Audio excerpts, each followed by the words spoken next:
Praise the Lord. கர்த்தருக்கு ஸ்தோத்திரம். தேவனுக்கு மகிமையுண்டாவது. தேவனுடைய பிள்ளைகளே, தேவனுடைய வார்த்தை வெளிப்படும் நேரத்தில் தேவனுடைய வார்த்தையிலிருந்து தேவன் நமக்கு அநேக காரியங்களை கற்றுக் கொடுக்க விரும்புகிறார். ஒவ்வொரு நாளும் நம்ம வேதத்தை படிக்கும் போது அவர் நம்மளோடு கூட பேசிக்கொண்டே இருக்கிறார். அவருடைய வார்த்தை பிடித்துக்கொண்டு பக்தியாய் சாட்சியாக வாழ வேண்டும். இன்றைக்கி பாருங்கள், அஞ்ஞானிகளை போல எப்போ பாரு இது வேணும் அது வேணும் இது வேணும் இது வேணும்னு சொல்லிட்டு கேட்டுனே இருக்கிற விஷயங்கள். நம்முடைய தேவன் பாருங்கள் எப்படியாப்பட்டவன்னு சொல்லிட்டு நம்ம பார்க்கும்போது தேவன் நம்முடைய தேவைகளை அறிந்தவராக இருக்கிறார். உங்கள் தேவைகளை அறிந்த ஒரு தேவன் இடத்துல இருக்கிறோம். நாம் ஒவ்வொரு நாளும் அவருக்கு பிரியமானது என்ன, அவரை எப்படி ஸ்தோத்தரிக்கணும். ஒவ்வொரு பிள்ளைகளும் பாருங்கள், அம்மா எனக்கு இந்த சாப்பாடு செஞ்சு வை, இந்த குழம்பு செஞ்சு வை அப்படியே சொல்லிட்டு போகிறாங்க. அந்த பிள்ளைகள் வேலைக்கு போகணுமோ வேலைக்கு போகிறது, படிக்க வேண்டியது தான் படிக்க வேண்டியது எல்லாம் செய்யணும். ஆனால் தகப்பனும் தாயும் பாருங்கள், அந்த பிள்ளைகளுக்கு என்ன ஆகாரம் வேண்டுமோ என்ன உடைகள் வேண்டுமோ அவைகளை உடுத்தம்படிக்கு அவைகளை ஆகாரத்தை கொடுக்கும்படிக்கு பிரயாசப்படுறாங்க. கடைக்கு போகும்போது இது வேணுமோ அது வேணும் இல்லை, அவங்களா போங்க ஒரு காய்கறி வாங்கிட்டு கரெக்டாக செஞ்சு வச்சுருப்பாங்க. பார்த்தா குழந்தைங்களுக்கு பிடிக்கிற ஒரு உணவாக இருக்கும். அப்படியே அந்த பிள்ளைகள் வேண்டாமா இது நல்லா இருக்கான்னு சொன்னால் கூட இல்லைம்மா சாப்பிட்டு பாரு நல்லாயிருக்கும், சாப்பிட்டு அது சுவையாக இருக்கும். ஏன்னா அவர்களுக்கு தெரியும் என் பிள்ளைக்கு இது கொடுக்கணும்னு சொல்லிட்டு. நம்முடைய தேவனும் அப்படி தான் நம்முடைய காரியங்களை எல்லாவற்றையும் அறிந்தவர். நீங்கள் மத்திய புத்தகத்தை நீங்கள் பார்க்கும்போது அவர்களைப் போல நீங்கள் செய்யாதீர்கள், அவர்களை போல செய்யுங்க. அஞ்ஞானிகள் வீண் வார்த்தைகளை அளப்பார்கள், நீங்கள் அப்படி அளப்பாதிருங்க. கவனிங்க, உங்கள் பிதாவை நோக்கி நீங்கள் வேண்டிக் கொள்ளுங்க முன்னே உங்கள் தேவையை அவர் அறிந்திருக்கிறார். உன் தேவையை நீ வேண்டிக் கொள்வதற்கு முன்பதாகவே அவர் அறிந்திருக்கிற ஒரு தேவனாக இருக்கிறார். இப்படி அறிந்த ஒரு தேவனிடத்தில் நாம் ஒவ்வொரு நாளும் கேட்டு பெற்றுக்கொள்ள வேண்டும். கவனிங்க, நம்ம ஒவ்வொரு நாளும் நம்ம பண்ண ஆண்டோட சமூகத்தில் வரும்போதெல்லாம் கேளுங்கள் அப்பொழுது உங்களுக்கு கொடுக்கப்படும் சொல்லும்போது யார்கிட்ட நம்ம கேட்கணும்? தேவையை அறிந்த ஒரு தேவன். இப்போ ஒரு மளிகை பொருளை வாங்க வேண்டிய நீங்கள் ஒரு மிஷின் கல்லில் போயிட்டு எனக்கு இது கொடுங்கன்னு சொல்லிட்டு கேட்டால் நம்ம ஏங்க இங்கே தைக்கிற இடங்க என்னங்க இங்கே வந்து கேட்குறீங்க நீங்கள் ஆனாங்க. நமக்கு அந்த அறிவு இருக்கும், ஏங்க டெய்லரிங் பண்ணுற இடத்துல எப்படிமா போய் தக்காளி வெங்காயம் கேட்க முடியுமான்ட்டு. அப்போ ஒரு விஷயத்தை பாருங்கள், நமக்கு தெரியும் எந்த இடத்துல போய் கேட்டால் எந்த இடத்துல போனால் நம்ம தேவைகள் சந்திக்கப்படன்ட்டு. அப்போ அதெல்லாம் அறிந்துருக்கு. நீங்கள் பாருங்கள், செய்யவே முடியாத ஒரு கணவனை தொந்தரவு பண்ணியிருப்பீங்க, செய்யவே முடியாத ஒரு அப்பா அம்மாவை தொந்தரவு பண்ணியிருப்பீங்க, செய்யவே முடியாத ஒரு மனைவியை தொந்தரவு பண்ணியிருப்பீங்க. செய்யக்கூடிய ஒரு தேவன் இருக்கிறான். அவர் தான் சொல்ல கேளுங்கள். நீ கேட்டால் உனக்கு கொடுக்குற ஒரு தேவன், நீ கேட்டால் உனக்கு செய்கிற தேவன். அப்போ நீ கேட்கணும் அவர்கிட்ட போயிட்டு, அப்பா கேளுங்கள் அப்பொழுது உங்களுக்கு கொடுக்கப்படும் சொன்னீங்க. நான் கேட்கிறேன் உன்னுடைய சமூகத்தில், நீர் எனக்கு உதவி செய்யும், நீர் உதவி செய்யும். நீ கேட்கும்போது உனக்கு தருகிற ஒரு தேவனாக இருக்கிறார். நாம் அவரிடத்துல கேட்பதை விட யார்கிட்ட கேட்குறோம்? அவங்க எல்லாருக்கிட்டையும் கேட்டுன்னு வருவோம். ஒரு கடன் ஆகிட்டோன்னே என்ன பண்ணுறதுன்னா இந்த கடன் அடைக்க பிள்ளைகளை பாரப்படுத்திக்கணும். பிள்ளைகள் பக்கம் 2 நாள் செய்வோம் 3 நாள் செய்வோம், எப்பப்பா சம்பாதிச்சு போட்டு இப்படி இருக்குது. அவங்க பேசுகிற வார்த்தைகள் கடினமான வார்த்தைகளை மனம் உடைந்து போகும். எனக்காக விட இதெல்லாம் செஞ்சேன், எனக்காக விட இதெல்லாம் வாங்கினேன், எல்லாம் உங்களுக்காக தானே நான் எல்லாம் செஞ்சேன். நீ புலம்புவேன். காரணம் என்ன தெரியுமா? அவன் இப்படி பண்ணும்போது நீ கேட்க வேண்டிய ஒரு தேவனுக்கு அப்புறம் அவர்கிட்ட நீ கேட்டிருக்கணும். நீ அதை விட்டுட்டு யார்கிட்ட போய் கேட்குற? செய்ய முடியாத பிள்ளைகள்கிட்ட நீ போய் ஆண்டோடைய சமுத்திரம் போய்ட்டு முழங்கால் படிட்டு, அப்பா நான் இவ்வளோ தேவைகளோடு இருக்கிறேன், நீர் எனக்கு உதவி செய்யுங்கப்பா, இந்த மாதம் இவ்வளோ நெருக்கத்தில் இருக்க என் தேவையை சந்திங்கப்பா, இந்த மாதம் நான் என்ன பண்ண போகிறேன்னு தெரியலப்பா, அந்த பணத்தை வைத்துக்கொண்டு எனக்கு நீங்கள் உதவி செய்யும்பா, இது ஒரு பெருக்கம் உண்டாகட்டும், இதனுடைய தேவைகள் சந்திக்கப்பட்ட எனக்கு நீங்கள் உதவி செய்யுங்கன்னு சொல்லிட்டு. ஏன்னா வசனம் சொல்லுது, கேளுங்கள் அப்பொழுது உங்களுக்கு கொடுக்கப்படும் என்று சொல்லிக்கப்பா. நம்ம இடத்துல கேட்கிற நீர் எனக்கு உதவி செய்யுங்கன்னு சொல்லிட்டு நாம் தேவைகளை அறிந்த ஒரு தேவனிடத்தில் கேட்க வேண்டும். நாம் எந்த பொருளை வாங்க வருமோ அதுக்குரிய கடையில் போய் கேட்க மாதிரி என் தேவைகளை அறிந்த ஒரு தேவனிடத்தில் நான் கேட்க வந்திருக்கேன்ப்பா. அவருக்கு ரொம்ப சந்தோஷமாகும். என் பிள்ளை ரொம்ப ஞானமாக என்கிட்ட வந்து கேட்குது, ஞானமாக என் பிள்ளை என் சமூகத்துக்கு வந்திருக்குதுன்னு சொல்லிட்டு ஆண்டவர் உன்னை குறித்து சந்தோஷப்படுவார். நாம் ஆண்டவரிடத்தில் கேட்க வேண்டும். ஆலயத்துக்கு சும்மா போலங்க, அவரை தேடுகிறவர்கள் விருதாவாய் தேடுங்கள் சொல்லவில்லை. அவரை தேடுகிறவர்களுக்கு அவர் பலன் அளிக்கக்கூடிய தேவனாக இருக்கிறார். அவர் உனக்கு பலன் அளிப்பார், உன் தேவையை சந்திப்பார், உன் நெருக்கத்தை மாற்றுவார், உன் கண்ணீரை துடைப்பார். வசனம் பாருங்க 34:10 சங்கீதத்தில், சிங்கக்குட்டிகள் தாழ்ச்சிடைந்து பட்டினியாக கிடக்கும், கர்த்தரை தேடுபவருக்கு ஒரு நன்மையும் குறைப்படாது. உம்மை தேடுகிற என் வாழ்க்கையில் குறைவுகள் வராதபடிக்கு நிறைவாய் நடத்துகிற தேவன் நீரல்லவா, என் தேவையை சந்திக்கிற ஒரு தெய்வமே, இப்பொழுது உங்களுடைய சமூகத்துக்கு வந்திருக்கிறேன், நீர் என் தேவையை சந்திங்கப்பான்னு சொல்லிட்டு உங்கள் தேவனுடைய சமூகத்தில் காத்திருக்க வேண்டும். நம்முடைய தேவன் நமக்கு உதவி செய்ய வல்லவராக இருக்கிறார். நீ உங்கள் வீடுகளில் நீ அப்படி போய் கேட்கணும்.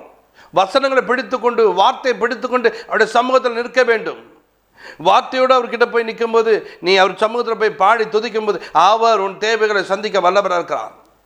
அதனால தான் வேதம் அழகாக சொல்லுவோம், சிங்கக்குட்டிகள் தாழ்ச்சி பட்டினியாக கிடக்கும், அவைகள் கூட பட்டினியாக கிடக்கும். கர்த்தரை தேடுகிற ஒரு மனிதனுடைய வாழ்க்கையில் ஒரு நன்மை கூட குறைபடாது. அப்போ தேடணும், தேவைகளை சந்திக்கக்கூடிய தேவனை தேடணும். நீ தேட தேட தேட தேட தேவைகள் சந்திக்கப்படும். பல வருடங்களாய் ஒரு சில குடும்பங்களை பார்க்குறேன், பல வருடங்களாய் கடன் அடைக்க ட்ரை பண்ணுறாங்க. இன்றைக்கி வரும் கடனை அடைத்த பாடு கிடையாது. கடன் அதிகமாகி போயிடுச்சு, கண்டு கடனை கம்மி பண்ண முடியல. காரணம் என்ன தெரியுங்களா? அவளால் அதை செய்ய முடியாமல் பண்ணுறதுக்கு அவர்கள் தன் சுயத்தில் இதை பண்ணிடலாம் அதை பண்ணிடலாம். எங்கள் வீட்டுக்காரர் இப்படி சம்பாதிப்பேன், என் பிள்ளைங்கள்லாம் வேலைக்கு போயிட்டாங்க, நான் இப்படி பண்ணுறேன் அப்படி. இத்தனை பேரும் வேலை செஞ்சு கூட நீ கடன் அடையலை. ஏன் தெரியுமா? தேவைகளை சந்திக்கக்கூடிய தேவனை, தேவைகள் மத்தியில் எனக்கு உதவி செய்கிற தேவனை நான் சந்திக்கவில்லை. ஹல்லேலூயா. தண்ணி ப்ராப்ளம், தண்ணி இல்லை, இப்போ வறண்டு போயிடுச்சு, 3 நாள் பிரயாணம் பட்டு வந்துட்டோம். இப்போ தேட வேண்டிய ஒரு தேவனை, தேவைகளை சந்திக்கக்கூடிய தேவனை தேடி போனார்கள். போன உடனே சொல்ல பாருங்க, காற்றையும் காண மாட்டேன், மழையும் பார்க்க மாட்டேன், வாய்க்கால் நிரப்படும். எப்படிங்க அதெல்லாம் வரும்? காற்று இல்லாமல் மழை இல்லாமல் சந்திக்கக்கூடிய தேவன் சந்திப்பார். போனாங்க, பள்ளங்களை வெட்டினாங்க, காத்துனாங்க. அதிகாலமே பலி செலுத்தப்படக்கூடிய நேரத்தில் இவங்க எதிர்பார்த்த தண்ணி திரளாய் வருகிறது, பள்ளங்கள் எல்லாம் நிரம்பி வழிகிறது.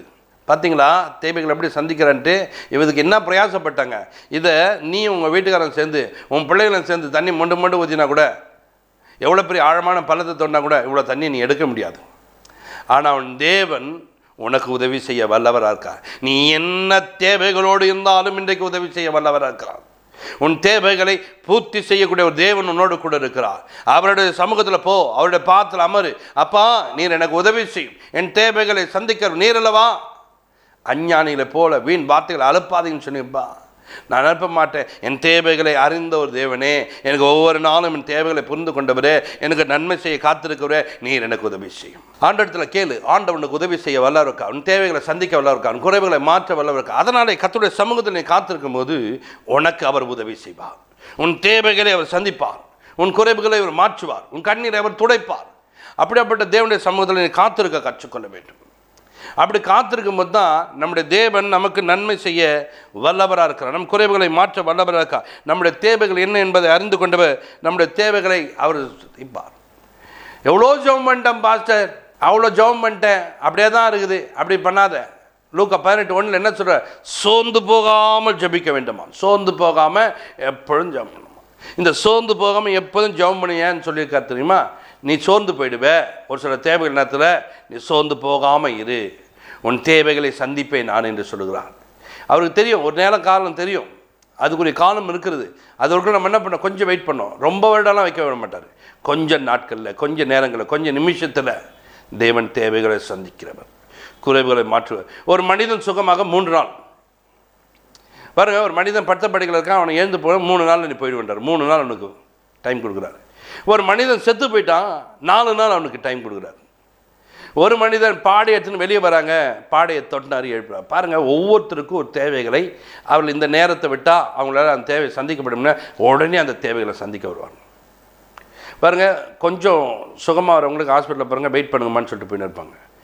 ஆம்புலன்ஸில் வந்து இறங்கினா டக்கு டக்குன்னு தூக்கிட்டு போயிட்டு உள்ளே வேலை பார்ப்பாங்க. ஏன்னா அது ரொம்ப முடியாத கேஸ்.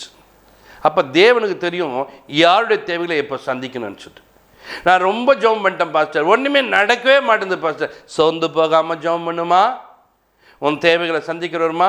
நீ என்ன நெருக்கத்தில் இருக்கன்னு தெரியும் அவருக்கு. வெயிட் பண்ணு, கொஞ்ச நேரம் வெயிட் பண்ணு, உன் தேவையை சந்திப்பார், உன் நெருக்கத்தை மாற்றுவார், உன் கண்ணீரை துடைக்கிற ஒரு நல்ல தேவனோடு கூட இருக்கிறார் என்பதை அறிந்து கொள். அப்போது அவர் சோர்ந்து போகாத ஜெபத்தை என்ன கற்றுக் கொடுத்து என்பதை குறித்து என்ன ஒரு ஓமையை சொல்லியிருக்கார். ஏன் ஓமையை சொன்னார்? ஏன் கதை சொல்கிறார்? நீ சோர்ந்து போயிடுவ, சோர்ந்து போகாமல் என்ன பண்ணி ஜெபம் பண்ணோம். அதுக்கு தான் ஒரு கதை சொல்லி வைக்கிறேன்னு அவர் கதை சொல்லி வச்சுருக்கார். இன்றைக்கி கர்த்தருடைய சமூகத்தில் வந்திருக்க பிள்ளையே, இந்த வார்த்தையெல்லாம் கேட்கிற ஜனமே, இந்த வார்த்தையை கேட்டு நீ பலனடைய கற்றுக்கொள். என் தேவைகளை சந்திக்க ஒரு தெய்வம் ஒருத்தர் இருக்கிறார். என் தேவைகளை இன்றைக்கு அவர் சந்திக்க வல்லவராக இருக்கிறார். இன்றைக்கு நான் அவருடைய சமூகத்தில் காத்திருப்பேன். அவர் எனக்கு நன்மை செய்ய வல்லவராக இருக்கிறார். என் தேவைகளை அவர் சந்திக்க வல்லவராக, அவருடைய பாதத்தில் காத்திருந்தா அவர் உனக்கு நன்மை செய்ய வல்லவராக இருக்கிறார். அல்லேலூயா. ஆண்டவர் உனக்கு நன்மை செய்யாமல் யாருக்கு செய்ய போகிறாரு? உனக்கு தேவையை சந்திக்காமல் யாருக்கு சந்திக்க போகிறாரு? அவருடைய பிள்ளைகளை பாருங்கள், ஒவ்வொரு பிள்ளைகளையும் அவனுக்கு பெற்றெடுத்து அவங்களுக்கு செய்யாமல் ஊரில் இருக்க பிள்ளைங்களை செஞ்சுட்டு வரீங்க. எது இருந்தாலும் என் பிள்ளைக்கு தனித்துவமாக வைத்திருக்கிறார். நம்முடைய தேவன் கூட அப்படி தான் வைத்திருக்கிறார். பிள்ளைகளுடைய அப்பத்தை நாய்க்குட்டிக்கு போடுவது நல்லதில்லைன்னு சொல்லிட்டு பிள்ளைகளுக்காக ஒரு பங்கை எடுத்து வைத்திருக்கிறார். பிள்ளைகளுக்கு ஒரு வித மற்றவர்களுக்கு கொடுக்கக்கூடாது என்று அவர் ஒரு பெரிய திட்டத்தோடு இருக்கிறார். இன்றைக்கு ஆண்டோடைய சமூகத்தில் வந்திருக்க பிள்ளையே, தேவன் உன்னை விசேஷமாய் பார்த்து கொண்டிருக்கிறார். நீ அவளால் தெரிந்து கொள்ளப்பட்ட பிள்ளை. ஆனால் நீயும் அநேக நேரம் கலங்கி கொண்டு புலம்பிக் கொண்டு என் வாழ்க்கை இப்படியே போய் கொண்டு இருக்குது, என் வாழ்க்கையில் ஒரு மாற்றம் இல்லையா, என் வாழ்க்கையில் ஒரு அற்புதம் நடக்காதா, என் வாழ்க்கை அப்படியே போயிடுமா சொந்து போய் கொண்டிருக்கியா? இன்னைக்கு தேவன் சொல்கிறார், உன் தேவைகளை சந்திக்க அவர் வல்லவராக இருக்கிறார். உன் குறைவுகளை மாற்ற வல்லவராக இருக்கா, உனக்கு நிறைவேற்ற அவர் வல்லவராக இருக்கா. அவருடைய சமூகத்திலே ஒரு மனிதன் காத்திருக்க வேண்டும். அவருடைய பாத்தில் வரும்போதெல்லாம், அப்பாவை துதிக்கும் போதெல்லாம், அப்பா எனக்கு நன்மை செய்ய போகிறார் என்று நன்றியோடு ஸ்தோத்திரிக்க வேண்டும். ஏன் ஆண்டவர் அந்த மதில் இடிக்கும் போது 7 நாள் டைம் கொடுக்குறார்? 6 நாள் சுற்றி வா. என் பிள்ளைகள் அதை செய்கிறார்களா? அந்த நோக்கத்தோடு செய்கிறார்களா? அந்த திட்டத்தோடு செய்கிறார்களா? அதை அவர்கள் எதிர்பார்க்கலாம். 6 நாள் சுற்றி வருதா? 7ஆம் நாள் என்ன பண்ணுங்க, 7 நாள் சுற்றி வா. எக்காலம் ஊது. சொன்ன மாதிரி டப்புன்னு விழுந்துச்சு. ஏங்க அது முதல் நாளே செய்யக்கூடாதா? என் பிள்ளைகள் இன்னும் விசுவாசம் உள்ளவர்களாய் மாற வேண்டும். தேவன் சொல்வது அப்படியே நடக்கும் சொல்லிட்டு விசுவாசிக்க வேண்டும். ஆண்டோடைய திட்டம், ஆண்டோடைய சித்தம், அதை நீ நிறைவேற்றும்படிக்கு நம்ம ஒவ்வொரு நாளும் ஆண்டோடு கூட இணைந்து கொண்ட நீ ஆண்டோடு கூட பழக கற்றுக்கொள்ளணும், நெருங்க கற்றுக்கொள்ள வேண்டும். ஆண்டவர் சொன்னார்னா என் வாழ்க்கையில் அப்படியே செய்வார். அவர் செய்யக்கூடிய தேவன் என்பதை நீங்கள் அறிந்து கொண்டு ஆண்டோடு கூட நெருங்குங்க. கர்த்தர் உங்களோடு கொண்டு வந்து பெரிய காமிச்சுவா. தேவன் நம்முடைய தேவைகளை சந்திக்கிற தேவனத்தில் நீங்கள் போய் நெருங்கி, அப்பா எனக்கு நீங்கள் உதவி செய்யுங்க, உங்கள் உதவிக்காக நான் வந்திருக்கிறேன், என் தேவைகளை சந்திக்கிற தேவன் நீர் அல்லவா, என் தேவையை சந்திங்கப்பான்னு சொல்லிட்டு ஆண்டோட சமூகத்தில் காத்திருக்கும் போது நமக்கு ஆண்டவர் உதவி செய்வார். அல்லேலூயா. கவனிங்க, ஆண்டோடைய சமூகத்தில் நம்ம காத்திருக்கும் போது அவர் நம்முடைய தேவைகளை சந்திக்கிறவர். வேதத்தில் தெய்வ ஜனங்கள் பாருங்கள், நினைவுப்பட்டிருந்த மக்கள் அவருடைய காரியங்களில் குறை வரும்போது, இந்த பட்டணம் 40 நாளில் கவிழ்க்கப்படும் சொல்லும்போது அந்த மனிதர்கள் கர்த்தரை தேடினார்கள். கிடைச்ச உடனே அந்த சம்பவம் கேட்ட உடனே பாருங்க உபவாசம் கூறினார்கள். ஆடு மாடுகள் எல்லாவற்றையும் உபவாசித்தாங்க. இந்த சங்கதியை ராஜா கேட்ட தன் வஸ்திரத்தை கலைந்து போட்டு சாம்பலில் உட்காந்து கர்த்தரை தேடுகிறான். தேடி 3வது நாட்களிலே கர்த்தனை அந்த திட்டத்தை மாற்றினான். தேடுகிற அவருடைய வாழ்க்கையில் அழிவை தேவன் மாற்றுகிறார். ஆனால் யோனா கஷ்டப்படுறார். நீங்கள் இப்படி செய்வீங்கன்னு எனக்கு தெரியும், நீங்கள் இப்படி செய்வீங்கன்னு தெரியும், நீங்கள் இப்படி மாற்றுவீங்கன்னு தெரியும், இப்படி பண்ணுவீங்கன்னு தெரியும். பார்த்தீங்களா? தேடுறவங்க யாராக இருந்தாங்க, தேடுகிறவருடைய வாழ்க்கையில் நன்மை செய்ய காத்து கொண்டிருக்கா. தேடுகிறவருடைய வாழ்க்கையில் அற்புதம் செய்வார். தேடுகிற ஒரு மனிதனை தேவன் தேவைகளை சந்திக்கிறார். இளையகுமாரன் தூரமாய் போனான். அவன் பாருங்க தேட ஆரம்பித்தான். தகப்பனை தேடுறான், பரத்துக்கு தேடுறான். அப்பா நான் இப்படி நடந்துட்டேன், இப்படி வாழ்ந்துட்டேன், என்னை மன்னிச்சிடுங்க. பரத்துக்கு விரோதமாக தகப்பன நான் பாவம் செய்து விட்டேன் என்று சொன்னான். அந்த மனிதன் தேடும்போது அவன் வந்தான். அவன் இழந்ததை எல்லாம் திரும்ப கொடுத்து, அவன் கேட்கல சட்டம் வேணும்னு கேட்கல, அவன் கேட்கல பாதரட்சை வேணும், அவன் கேட்கல அதிகாரம் வேணும் கேட்கல, அவன் கேட்கல சாப்பாடு வேணும்னு. கர்த்தர் அவன் தேவைகளை சந்தித்தார். தேடி வரவனுக்கு தேவன் தேவைகளை சந்திப்பார். இன்றைக்கி தேவனை தேடிப்பார். இன்றைக்கி தேவ சமூகத்தை தேடிப்பார். நான் தேடிந்தாங்க, இன்னும் தேடுற மாதிரி நடிக்காது. ஒருவர் நான் சந்தித்து பேசுகிறேன் பாருங்கள், 4 வருஷமாக சர்ச்சைக்கு போகிறாங்களா, ஒரு பைபிள் வார்த்தை தெரில, ஒரு பாடம் தெரில, ஒரு ஜபம் தெரில, ஆனால் டெய்லி சர்ச்சைக்கு போகிறாங்க. அவங்க அம்மா சொல்கிறாங்க, இது சும்மா போயிட்டு வருதுங்க, இது எதுக்கு தான் போகுதுன்னு தெரிலங்க, ஒன்றுமே தெரியுங்க, சும்மா போய் உட்காந்துட்டு வருங்க அந்த பொண்ணு. பார்த்தீங்களா? அப்போ தேடுகிற ஜனம் இப்படியாய் சும்மா போய் தேட்டு வரக்கூடாது. உண்மை உத்தமாய் தேவனை தேட வேண்டும். தேவன் உங்களை ஆசீர்வதிக்க வல்லவராக்கா, தேவன் குறைவுகளை மாற்ற வல்லவராக்கா. உங்களோடு கூட இந்த கர்த்தர் பெரிய காரியங்களை செய்வார். ஜெபிப்போம். பரலோக பிதாவே உங்களுக்கு நன்றி சொல்கிறோம். இப்பொழுதும் இந்த நிமிஷத்தில் தேட வேண்டும் என்று யாரெல்லாம் காத்திருக்காங்களோ அவர் தேவைகளை அறிந்த தேவன், அவர் தேவைகளை பூர்த்தி செய்ய மாட்டேன். இந்த மாதத்தில் என்ன தேவைகளோடு இருந்தாலும் ஆண்டவரே, என்னென்ன காரியங்கள் நெருக்கத்தோடு வாழ்ந்தாலும் அவைகள் எல்லாம் சந்திக்கப்படுவதற்காக ஸ்தோத்திரம். சிங்கக்குட்டிகள் தாழ்ச்செடுத்து பட்டினியாக கிடைக்கும். கர்த்தரை தேடுவதற்கோ ஒரு நன்மையும் குறைப்படாதுன்னு சொன்னீங்களப்பா. எல்லா விதத்திலும் நன்மைகளினாலே நிறைந்த ஒரு குடும்பமாய் மாற, தேவைகள் சந்திக்கப்பட, குறைவுகள் மாற, நிறைவை கட்டளையிடப்பட்டதுக்காக ஸ்தோத்திரம். ஆசீர்வதிங்க, பெரிய காஞ்சிங்க. ஏசு கிறிஸ்துவின் ஜெபத்திற்கு நல்ல பிதாவே, ஆமென்.